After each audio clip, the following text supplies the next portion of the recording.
industry, textiles, consumer affairs, food and public distribution institutions. Joining the meeting our leadership, Dr. Anisha, President Vicky, Mr. Anand Goenka, Vice President Vicky, Mr. Subhatan Panda, immediate past President Vicky, and Mr. S. K. Patel, Secretary. Welcome everyone. May I request Dr. Anisha, President Vicky, to formally welcome Honorable Minister by presenting him the Green Certificate. This is the green way of welcoming, and we are honored for their planting the trees at Simba National Park.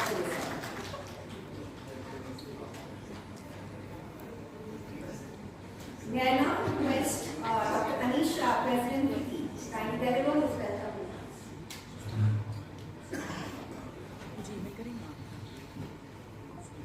Good morning, everyone. Good morning, Honorable Minister. It's a real pleasure to have you with us today, especially as we talk about Viksit Bharat.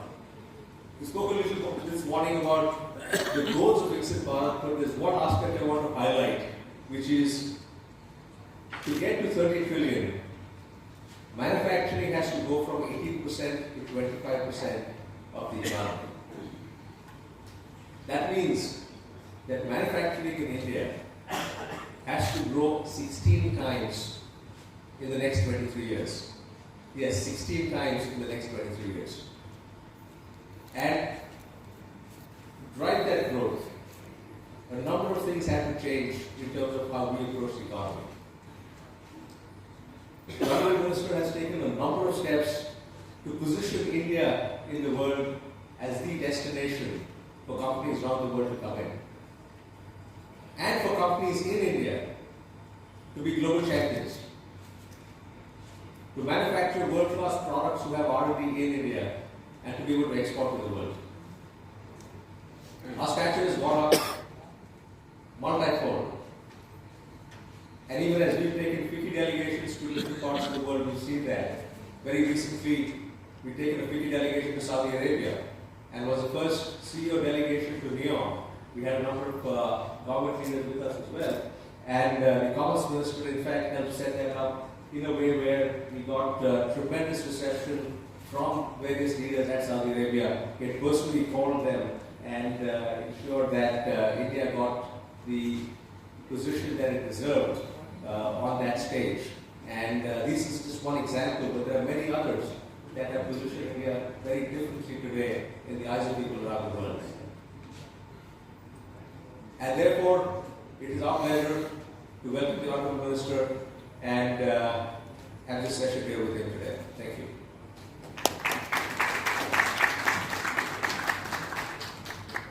Thank you, Dr. Shah. May I now invite Honorable Minister of Commerce and Industry, Textile, Consumer Affairs, Food and Public Distribution Secretary to deliver his welcome. Dr. Press.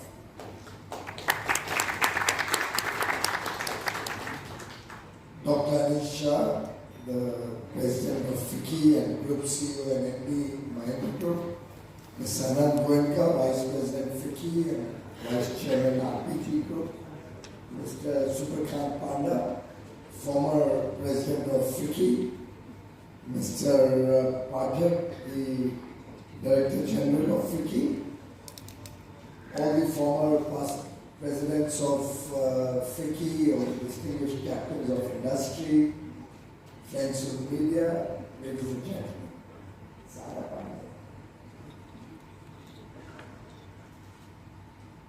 Well, Viksit Bharat at 2047 has started resonating with all of us. And when you desire something with a great deal of commitment, when you make up your mind about something which you want to achieve, it is said the entire universe conspires to make that happen. And therefore, I do believe that just like in business world, in our corporate sector, we set ambitions, aspirational goals, a vision for our company, prepare the way we're going to, the roadmap to achieving that vision or the mission statement that encourages all of us in our day-to-day work. it's necessary that we as a nation also decide where we are headed, have the courage of conviction to think big, to be bold about our ambitions, be willing to challenge ourselves, not go for incremental growth or business as usual. Work towards an aspiration that is at times seemingly impossible to make. But very often it is found that when you set big targets, when you let your ambition flow, dream big, you do achieve big. And I have absolutely no doubt in my mind, seeing the mood across India, seeing the enthusiasm of our young men and women, seeing the excitement about the future, even in remotest corners of India, remote parts of India, villages of India, the tier 3, 4 towns of India. When I see the response we are getting across the world in terms of India's positioning at various international fora, everything seems to be falling into place for the India story to flourish, for India to be the preferred destination for foreign investments, for India to encourage our domestic wealth creators industry to invest bigger and faster. And the vision that the Prime Minister has laid out before the country of Viksit Bharat by 2047 clearly seems very, very achievable, very, very doable. And I think the entire nation has adopted that as our mantra, as our collective effort to reach the goal of a developed nation, to add to maybe $30 trillion to our economy as we fast progress towards Viksit Bharat at 2047. But our actions of today, our efforts are all shaping the destiny of the nation. And it is this conviction that is today driving the India growth story, the fastest growing large economy in the world, an economy that is expected to soon be the third largest, another 3 years at best, I think. 2027 is the estimated time by which we should cross the other two and become the third largest economy in the world. And towards that end, the government is playing the role of an enabler, whether it is ease of doing business, along with that, whether it's our focus on ease of justice, ease of logistics, ease of living for our people, ease of innovation. I just launched before coming here a program which will be held in Bharat Mandapam from 16th to 18th of March. It's called Startup Mahakumbh, and it speaks about Bharat which innovates today. And all of these efforts are helping create that conducive ecosystem to help India grow rapidly, progress in different fields, and look at multi-dimensional growth, be it infrastructure, where we are making rapid strides. Central government itself is leading from the front with 11,000 crores worth of capex by the central government to promote infrastructure spending in the country. We all recognize the deep multiplier impact that infrastructure investments have on any economy. This is in addition to what the private sector and state governments are investing in infrastructure. We are looking at the manufacturing sector to support the huge foray into infrastructure, as well as support the growing demand for goods and services that is clearly evident. Every single day we are seeing companies reporting great amount of demand. Only yesterday's paper had reference to a recent research report which spoke about increasing consumption both in rural India and in urban India, and reducing share of the food basket in the consumption pattern of every Indian. I think that augurs well for rising incomes, leading to an increase in demand for variety of goods and services, which is a necessary enabler for our manufacturing sector. Yesterday, while addressing Bharat Techs, Prime Minister Modi also was encouraging the industry to look outward.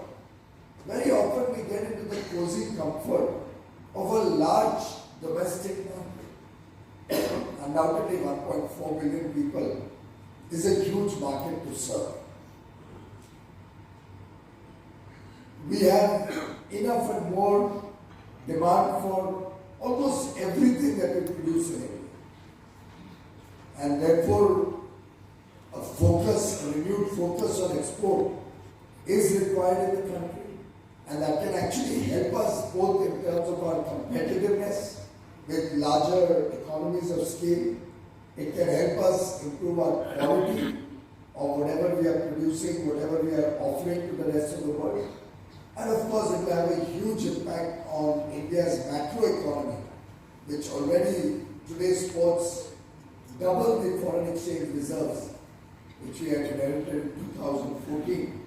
And that is after paying back all those expensive borrowings of $34 billion that were made in August, September of 2013, only to artificially shore up the rupee and show some modicum of stability in the Indian economy, which of course came as a high interest cost burden to the Modi government in 2014 and was subsequently repaid. After all those repayments also, if we actually remove that from what we had inherited as foreign exchange reserves, then we have really almost gone 2.5 times today from what we had inherited in 2014. And I do believe an increased trust both in foreign investments coming into India, a lot of which is driven by the very compelling investment destination that India has become, with a huge 3D effect, democracy, demography and demand that India offers to the world today, and the export earnings that we are hoping to increase in the years to come, collectively helping us also strengthen the Indian economy further. I also see a lot of investments now in manufacturing, driven with data available on what is being imported. When Indian industry knows the elements of the import basket, it automatically encourages Indian industry to invest in those sectors. And I do believe going forward that will also spur greater investments in manufacturing. So we have a huge local demand, we have a huge replacement of imports to meet the large local demand. We have the opportunity for India to play an increasingly important role in global value chains, which also encourages us to be a part of GDCs and add to the manufacturing investments and capacity of India. And we have the potential, given our high quality and affordable production, to serve the needs of the world. They are all looking for trusted partners. They are all looking for companies and countries which operate under the rule of law, where there is justice, where there is democracy, where there is recourse to any unfair trade practices. And I think in that sense, India offers one of the best destinations, both for investment, as a sourcing hub for the needs of the world, and to encourage the domestic manufacturing. Clearly, the young aspirational India is a big demand aggregator and booster. As the economy grows, and mind you, when we look at the Indian economy even today, while our GDP in terms of US dollars is currently at about $3.5, $3.7 trillion dollars, on a purchasing power parity basis, we are closer to $10 trillion dollars. So we already have a huge delta in terms of the PPP that the Indian economy represents, which shows that there is enough traction in the economy and a lot of demand, lot of volume of goods that are sold in the economy at scale. And when we look at the nominal growth of the country in US dollar terms, the GDP growth is nearly between 9.5% to 10% at present, which going forward will even get better considering the fact that we will be pretty much focused on expanding exports in making sure that India becomes a significant global player in the economy, and given all the right elements in place, given the increasing manufacturing capacity, I'm quite certain that our mantra of Make in India, our effort to promote brand India across the world, our collective commitment to work with a sense of duty to make India a developed nation by 2047, the women-led development that is clearly evident in every walk of life today. All of these enablers will help India truly become a developed, a prosperous nation by 2047. I believe that with the basic needs of large sections of the less privileged sections of society being met through various welfare initiatives, whether it's food, clothing, shelter, healthcare, education, digital connectivity, water, good connectivity on various infrastructure fronts. All of these are significant enablers which help young India.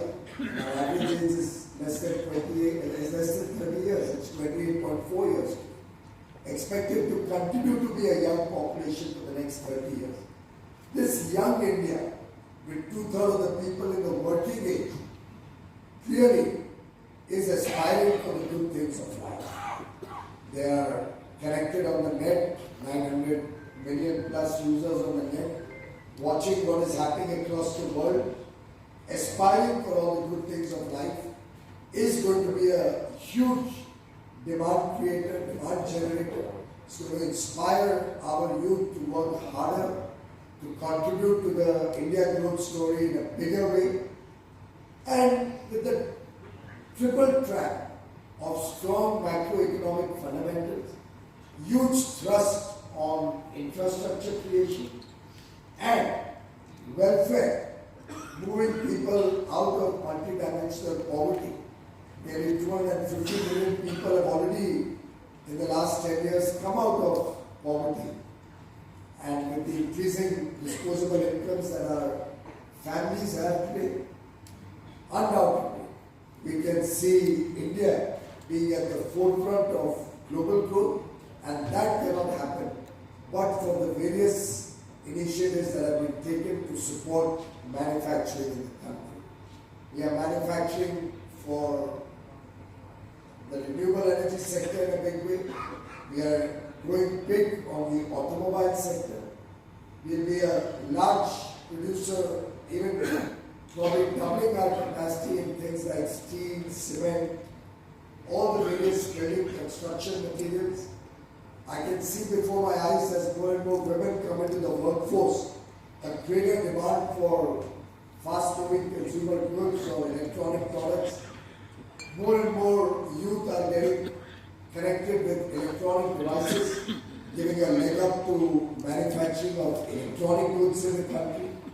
In the electrical industry space, we are a leader in the world. Along with the auto industry, the auto component industry has become a matter of pride. They are already exporting $20 billion with an aspirational target of $100 billion by 2030. The Indian textile sector with a large employment potential with about $44 billion of exports currently has set before itself a target to reach $100 billion of exports and expanding its domestic footprint. Given the urge amongst youngsters for better clothing and the demand for textiles rapidly increasing in India, showing huge potential for manufacturing in the textile sector, the focus the government has given to the semiconductor industry, helping a new ecosystem develop in India. Going forward, our effort to promote areas like shipbuilding, our effort to promote tourism in the country, and along with that, the whole ecosystem of tourism, providing further impetus to manufacturing of goods and provision of services in India.